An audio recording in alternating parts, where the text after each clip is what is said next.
saya akan teruskan pula kepada kejelasan yang terdapat dalam artikel ini. Jadi, kejelasan dalam penulisan. Menurut Aziz Saleh 2007, beliau menyatakan bahawa kejelasan sebagai isi kandungan yang jelas, tepat, tidak kabur dan senang orang memahami. Antara ciri-ciri kejelasan yang perlu ada dalam penulisan, yang pertama, penulisan haruslah secara objektif. Yang kedua, penulisan perlulah menggunakan ayat yang jelas. Seterusnya, menggunakan bahasa komunikatif yang formal supaya dapat difahami dengan mudah oleh para pembaca. Dan seterusnya, perkembangan idea adalah secara logik, iaitu gabungan koheren dan kohesif. Jadi, penulisan secara objektif ini didefinisikan sebagai menyampaikan maklumat yang berasaskan persepsi dan andaian seseorang. Jadi, perkara utama dalam penulisan secara objektif ialah penggunaan perkataan yang neutral dan tidak mengandungi elemen yang berkaitan dengan emosi atau bersifat ambiguity. Jadi, penulisan secara objektif ini menekankan perkara-perkara yang serius, konkret dan mantap. Jadi, fakta-fakta yang disampaikan mestilah disokong dengan bukti yang kukuh. Seterusnya, penulisan ayat yang jelas. Dalam sesebuah penulisan, perlulah mengandungi dua benda, iaitu ayat topik dan ayat isi. Ayat topik merupakan idea utama dalam sesebuah penulisan. Jadi, ayat topik ini menyatakan perkara yang akan dibincangkan dalam sesuatu perenggan. Jadi, ayat topik merupakan perkara yang lebih umum daripada pernyataan yang lain. Jadi, para pembaca dapat mengetahui apakah yang akan dibahaskan dalam perenggan tersebut. Seterusnya, ayat isi. Ayat isi merupakan perkara penting dalam hujah atau perenggan. Ayat isi menyokong dan memperkukuhkan ayat topik. Ayat isi ini merupakan huraian kepada ayat topik yang telah dinyatakan pada ayat sebelumnya.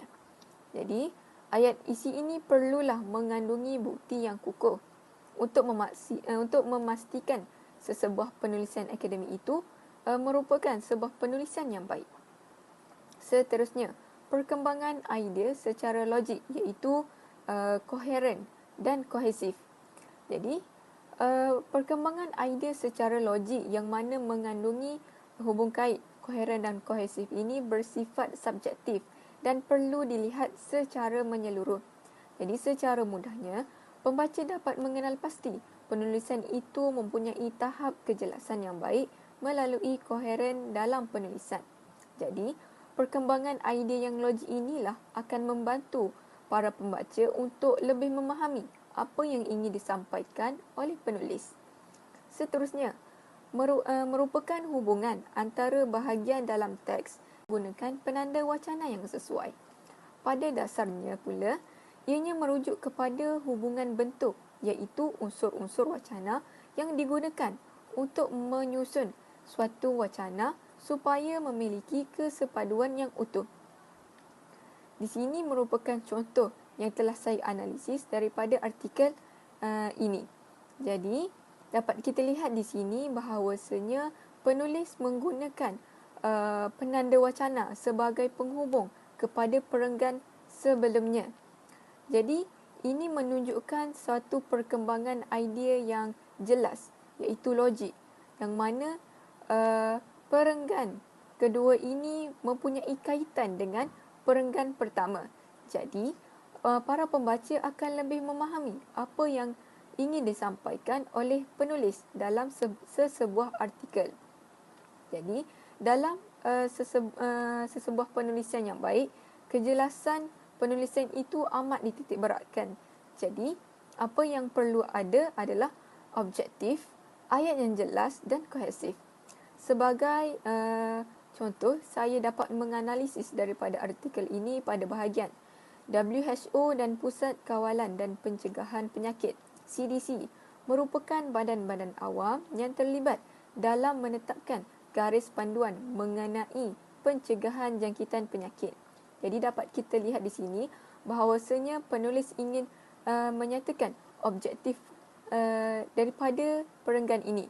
Jadi, apa yang dapat kita lihat bahawasanya terdapat dua pihak yang memainkan peranan yang penting untuk mencegah daripada jangkitan penyakit ini. Seterusnya berkaitan dengan ayat yang jelas dan kohesif. Saya telah menggariskan di sini pada bahagian penyakit kolera merupakan jangkitan akut pada usus kecil oleh bakteria Vibrio cholerae yang menyebabkan mutah teruk dan cerit-berit. Ayat seterusnya, penyakit kolera dibawa melalui makanan yang tercemar atau daripada air minuman dan sering berlaku di ruang lingkup epidemik.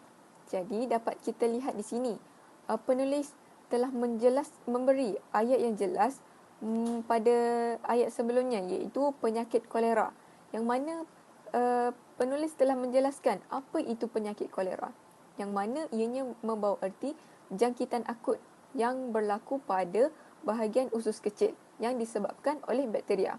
Manakala pada bahagian kedua pula, penulis telah menghuraikan apa itu penyakit kolera, yang mana bagaimana penyakit kolera ini boleh dijangkiti, iaitu ianya dijangkiti melalui makanan yang tercemar atau daripada air minuman yang sering berlaku di ruang lingkup epidemik. Jadi, di sini wujudnya dua kejelasan dalam ayat ini, iaitu ayat yang jelas dan kohesif, yang mana kedua-duanya mempunyai perkaitan antara satu sama lain. Kohesif ini merupakan satu ayat. Bismillahirrahmanirrahim. Seterusnya saya akan menerangkan tentang sumber rujukan. Pertama sekali, kita perlu tahu apa itu definisi rujukan.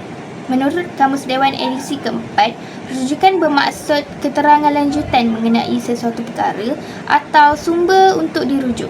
Jadi, apa beza rujukan dengan sumber rujukan? Rujukan ialah maklumat yang digunakan dan dijelaskan dalam penulisan, manakala sumber rujukan ialah tempat maklumat diperoleh. Jadi, menurut Mok Song Sang, rujukan merangkumi kepada dua perkara, iaitu sumber primer dan sumber sekunder. Sumber primer ialah bahan asli yang mempunyai kesahihan, kebolehpercayaan dan kontekstual. Contohnya, dokumen rasmi kerajaan, diari, memoir dan biografi. Seterusnya, sumber sekunder ialah bahan rujukan yang didapati daripada sumber rujukan primer. Contohnya seperti buku-buku ulasan dan esei ilmiah. Jadi, dalam penulisan akademik, kita menggunakan format rujukan APA, iaitu American Psychological Association. Apa itu APA ni? APA ni ialah kaedah standard untuk menulis senarai rujukan dan sitasi dalam penulisan akademik. Jadi, format terkini yang kita gunakan ialah APA edisi ke-7. Jadi, untuk menulis senarai rujukan daripada buku, kita mulakan dengan nama penulis dan seterusnya tahun terbit dalam kurungan. Seterusnya tajuk yang dibincangkan, iaitu kita sendengkan. Dan akhir sekali kita tulis penerbit seperti yang ditunjukkan. Seterusnya untuk artikel jurnal, pertama sekali kita tulis nama penulis, seterusnya tahun terbit dalam kurungan, seterusnya nama artikel dan kemudian kita tulis nama jurnal yang disendengkan. Seterusnya kita koma, kita tulis volume dalam kurungan isu dan kurungan seterusnya kita tulis muka surat dan akhir sekali kita tulis penerbit. Contohnya seperti ini. Untuk laman web, pertama sekali kita tulis nama penulis, seterusnya kita tulis tahun dan tarikh dalam kurungan dan seterusnya kita tulis tajuk halaman dan kemudian kita tulis tajuk laman yang disendengkan. Akhir sekali kita tulis URL. Contohnya macam ni. Jadi kita dapat lihat bahawa penulisan rujukan ni dia mempunyai kepentingan-kepentingan yang tertentu. Antaranya senarai rujukan ni dia mampu memberi penghargaan kepada penulis-penulis lain yang menyumbangkan idea, teori dan pendapat mereka. Seterusnya, melalui penulisan rujukan ni, kita dapat mengelakkan daripada amalan plagiat dan amalan pemalsuan. Kemudian melalui penulisan rujukan ini juga kita dapat membuktikan kepakaran dan kebolehan seseorang penulis dalam mengarang penulisan yang baik. Akhir sekali, senarai rujukan juga dapat menjadi bukti kesahihan suatu penulisan ni. Jadi itu sahaja daripada kami.